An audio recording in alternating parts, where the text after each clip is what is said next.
សួស្តីបងប្អូនបាទថ្ងៃនេះខ្ញុំមកប្រាប់ពីវិធីកម្ចាត់សត្វស្រមោចភ្លើងបាទបែបងាយបងប្អូនបាទអញ្ចឹងកុំឲ្យខាតពេលវេលាយូរបងប្អូនចូលទៅមើលវិធីធ្វើទាំងអស់គ្នាបាទនេះជាវិធីធ្វើទឹកសាប៊ូសម្រាប់បាទយកទៅសម្រាប់ស្រមោចភ្លើងបងប្អូនបាទមិនថាស្រមោចភ្លើងមកថាកណ្ដៀឯងបងប្អូនបាទគឺស្លាប់ដូចគ្នាបងប្អូនបាទចឹងបាទរបៀបធ្វើអត់ពិបាកទេបងប្អូនបាទនេះជាយើងមានដបទឹកសុទ្ធមួយបាទទឹកសុទ្ធដបទឹកកន្លះលីត្រយើងហើយយើងចោះយកដែកឌីកូលបានបងប្អូនបាទយើងចោះរុនក្បាលវានេះមួយមកបាទទុកសម្រាប់បាញ់បងប្អូនបាទហើយអត់ពិបាកបងប្អូនបាទយើងមានសាប៊ូបោកខោអាវក៏បានបងប្អូនបាទប្រភេទអីក៏បានបងប្អូនបាទម៉ាកប្រើម៉ាកយីហោអីក៏បានដែរបងប្អូនសាប៊ូបោកខោអាវបងប្អូនបាទ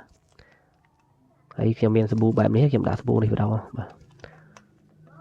បញ្ជាក់បងប្អូនថាសាប៊ូបោកខោអាវក៏បានបាទសាប៊ូ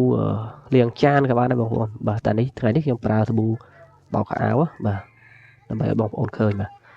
យើងយកមកបាទដាក់ចូលបែបនេះមកបាទហើយនេះកូនមកថតដែរ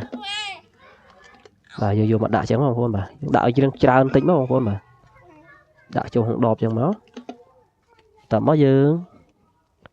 យកទឹកចាក់បងប្អូនបាទទឹកចាក់ក្នុងដបហ្នឹងបាទបន្ទាប់ពីយើងចាក់ទឹកហើយយកគម្របមកគ្របហើយបងប្អូនបាទយើងក្លុកទឹកសាប៊ូនឹងបាទឲ្យវាសប់បងប្អូនបាទក្លុកទឹកសាប៊ូនឹងឲ្យវាសប់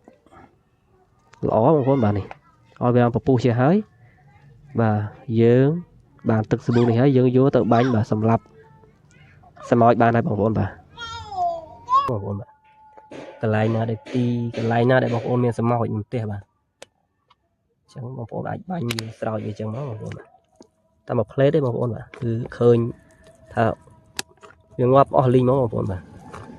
ប៉ាកែបងប្អូនបាទទឹកសាប៊ូនេះមិនថាស្រមោចភ្លើងស្រមោចខ្មៅស្រមោចភ្លើងជាទូទៅគេហៅស្រមោចក្រហមណាបងប្អូនបាទហើយនឹងដូចជាកណ្ដៀបងប្អូនបាទកណ្ដៀដែលវាឡើងតាមសសរផ្ទះសអីបាទដាក់ទៅគឺតាមមួយផ្លេតទេបងប្អូនគឺឃើញងាប់ភ្លាមចឹងបងប្អូនអាចសាកល្បងប្រើវិធីនេះតាមខ្ញុំបានបងប្អូនធានា 100% ថាពិតជាងាប់អស់មិនមែនសល់ហើយយើងអត់មានចំណាយលុយទៅទិញថ្នាំបាទដូចជាថ្នាំសម្រាប់ស្រមោចដូចជាថ្នាំគីមីបងប្អូនបាទវាអាចប៉ះពាល់សុខភាព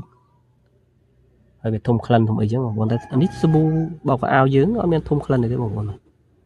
សាប៊ូបោកខោអាវក៏បានសាប៊ូលាងចានក៏បានដែរបងប្អូននេះឃើញថាងាប់អស់ច្រើនបងប្អូនដាក់ភ្លាមគឺងាប់ភ្លាមហ្មងបងប្អូនបាទឡើងមែនបងប្អូនបាទអត់មានកុហកទេបងប្អូនបាទពិតបងប្អូនបាទបាញ់តាណាងាប់ទៅហ្នឹងបងប្អូនឲ្យតែមានស្រមោចហើយបាញ់ឲ្យអត់ចេះកើតទៅវិញទេស្លាប់ហើយអត់ងាប់ហើយមានកើតទៅវិញទេស្រមោចយើងចាក់ទឹកក្តៅជឹកអីចាក់ហើយកាន់តែឡើងមកវិញតែសាប៊ូនេះដាក់ទៅអត់មានឡើងទេងាប់តិចបងប្អូនអត់បាន5នាទីហ្នឹងគឺងាប់អស់បានចឹងតែ1នាទីងាប់អស់លីងបងប្អូនទឹកសាប៊ូបាទកែមែនបងប្អូននេះបងប្អូនឃើញងាប់តិចបងប្អូនបាទឡើងងាប់តិចនេះបាទផ្លេតគឺងាប់អស់លីងហមភ្លឺបងប្អូនបាទតែបងប្អូនកុំភ្លេចសាកល្បងតាមវិធីខ្ញុំសាកមើលបងប្អូនអត់ខុសទេបងប្អូនធានា 100% បងប្អូនមិញបាញ់ខាងនោះអស់ខ្លះមកបាញ់ខាងនេះដល់ទៀតមកខ្ញុំចាក់ស្មោចឲ្យវាចេញមកច្រើនអូ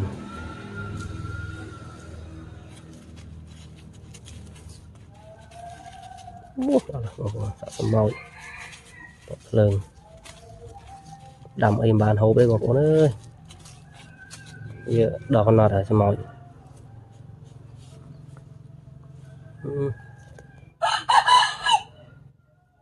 យើងចាប់ដើមបាញ់ទៅបងប្អូនទឹកសាប៊ូយើងលេងមិញហ្នឹង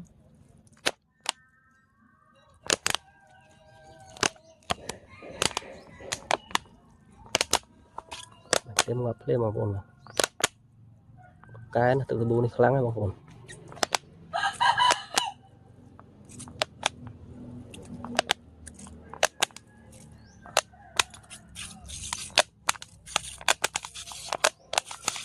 បាញ់ចាំមកបងប្អូនធ្វើតាមខ្ញុំខុសបងប្អូនបាទគឺងាប់ខ្ទេចស្មោចបាទកន្លែងណាមានស្មោចខ្លះបងប្អូនបាញ់ចឹងមកបងប្អូនតាមផ្លេតបងប្អូនបាទសូមអរគុណបងប្អូនដែលបានទស្សនាវីដេអូនេះសូមជួយចុច Subscribe និងរូបកណ្ដឹងម្នាក់មួយផងដើម្បីទទួលបានវីដេអូថ្មីៗបន្តទៀតពី Channel ខ្ញុំបាទអរគុណបងប្អូន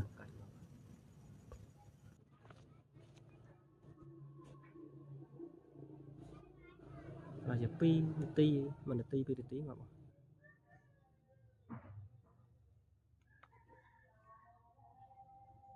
ទៅ